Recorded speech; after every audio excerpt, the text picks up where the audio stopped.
My husband's affair partner showed up to our daughter's 7th birthday party.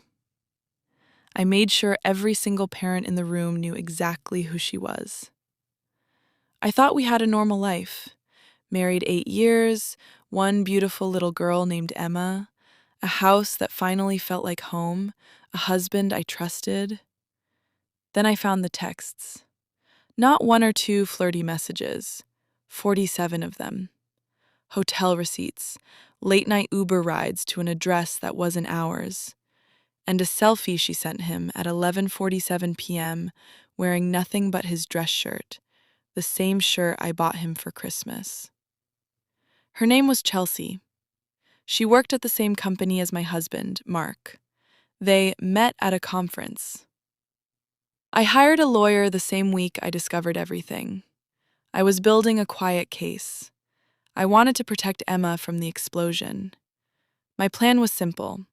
Get through the birthday party, let her blow out the candles, open the presents, and then sit Mark down and end it cleanly.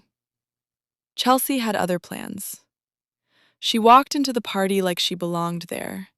Purple tissue paper sticking out of a gift bag, a big, confident smile. She went straight for my daughter. "Hi, sweetheart, I'm Chelsea, friend from your dad's work." Emma was already spinning toward the bounce house and didn't care.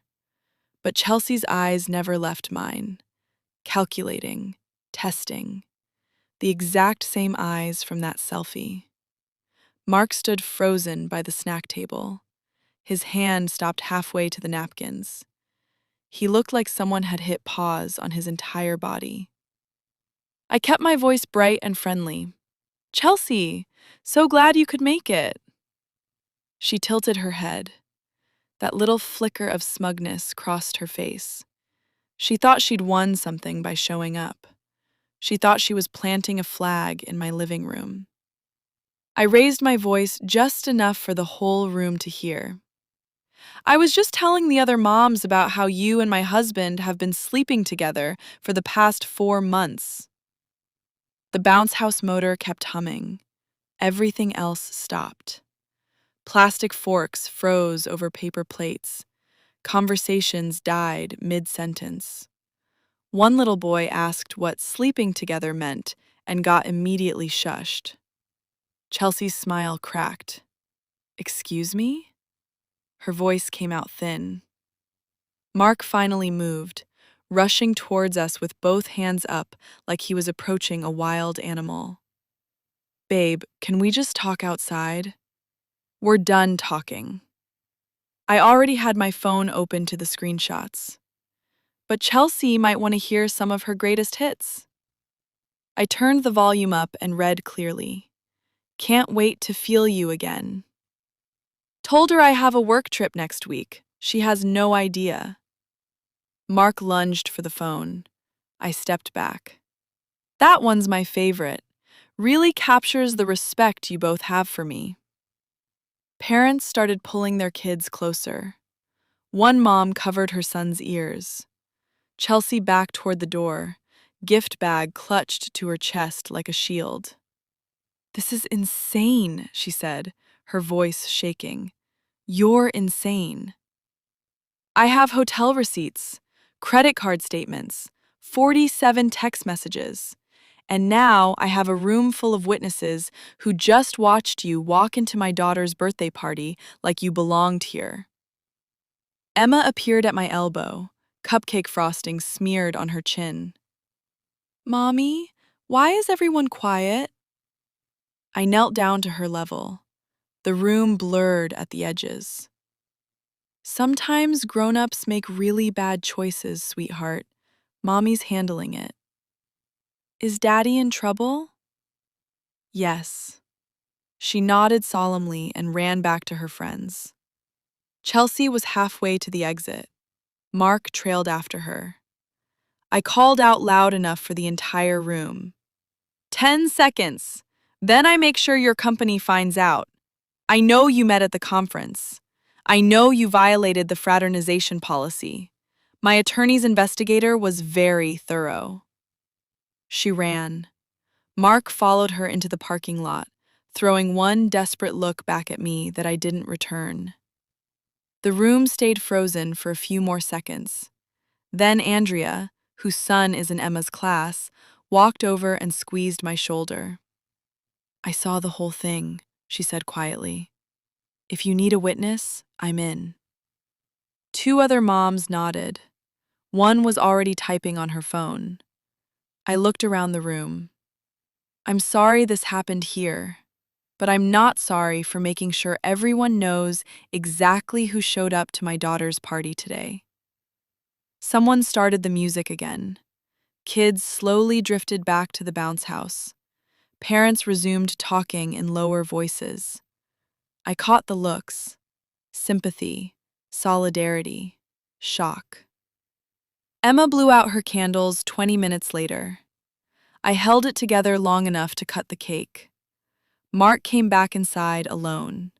His face was the color of old newspaper.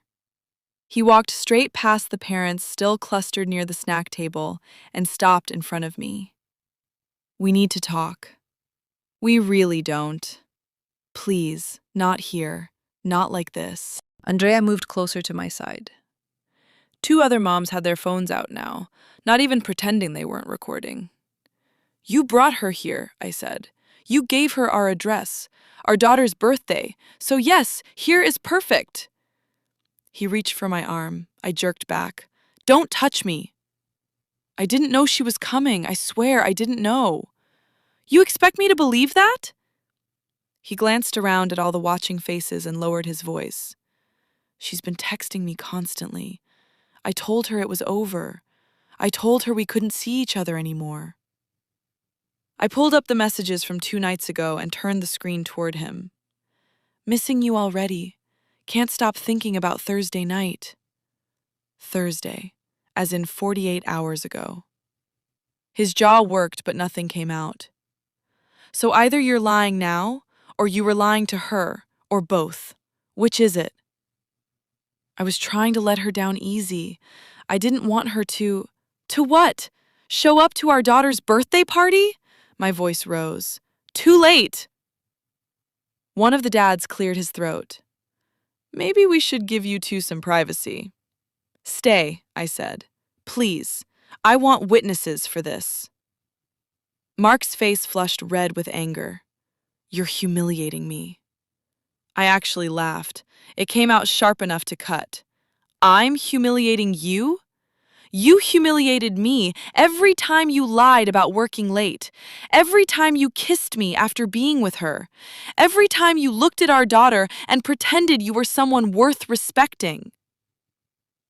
Emma was standing 3 feet away now, holding a deflated balloon. Her birthday crown sat crooked on her head. I softened my voice. "What is it, sweetheart? Is Daddy leaving?" The question hit like a fist to the chest. Mark opened his mouth, but I spoke first. "We'll talk about that later, okay? Why don't you go show Grandma your presents?"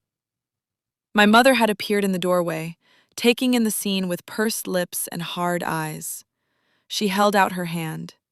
Emma ran to her, glancing back once before disappearing into the hallway. Mark waited until they were gone. "You're really doing this in front of everyone?" "You already did it. I'm just saying it out loud. 47 text messages isn't a mistake. It's a choice. Multiple choices. Over 4 months." Andrea shifted beside me. "Do you want me to call someone?" "I'm fine." "You don't look fine." She was right. My hands were shaking. The adrenaline crash was starting, but I kept my spine straight. "How did she even know about this party?" I asked him. He hesitated too long. "You told her." "She asked what I was doing today, and I mentioned it. I didn't think..." "You didn't think she'd actually show up. You didn't think I'd find out. You didn't think any of this would catch up to you." I stepped closer, close enough to see the sweat at his hairline. "I've known for 3 weeks. I hired an attorney. I have copies of everything: the hotel receipts, the credit card charges, every message you thought you deleted. I was building my case quietly because I wanted to protect our daughter from exactly this kind of scene. But then your girlfriend decided to play house at my kid's birthday party. So here we are. His face cycled through shock, panic, and something that might have been grief. 3 weeks? And you didn't say anything? I was waiting for the right time. Guess Chelsea gave it to me. One of the dads spoke up. Look, man, I think you should probably leave. Mark ignored him, still focused on me. Where am I supposed to go? Chelsea's place. You seemed pretty comfortable there. She lives with her sister. Not my problem. I don't have anywhere. There's a suitcase in your trunk, I said. I packed it this morning. Figured you'd need it eventually. The air went out of him. He sagged against the wall. For a second, I almost felt sorry for him. Almost remembered the man I married 8 years ago. The one who promised forever in front of everyone we loved. Then I remembered the selfie, the messages, the way Chelsea had smiled at me like she was already measuring my life for size. I'll be at my mom's tonight, he said finally. We can talk tomorrow. Nothing to talk about. My attorney will contact you next week. He pushed off the wall, started for the door, then stopped and turned back. I'm sorry. I looked him dead in the eyes. No, you're not. You're sorry you got caught. There's a difference. He left without another word. The room exhaled. Parents started moving again, cleaning up abandoned plates, corralling kids. Andrea squeezed my shoulder one last time. You need anything? I need this party to end without anyone else getting hurt. A few minutes later, Emma climbed into my lap, her crown still crooked. Mommy, are you sad? A little, I told her, but we're going to be okay. She rested her head on my shoulder. I didn't like that lady. I kissed the top of her head. Neither did I, baby. Neither did I. That was the day everything changed. Mark kept texting. Chelsea kept texting. I stopped answering both of them. My attorney has already filed. 3 moms from the party offered to write statements, and for the first time in a long time, I feel clear.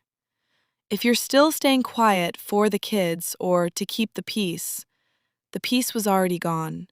You just hadn't said it out loud yet.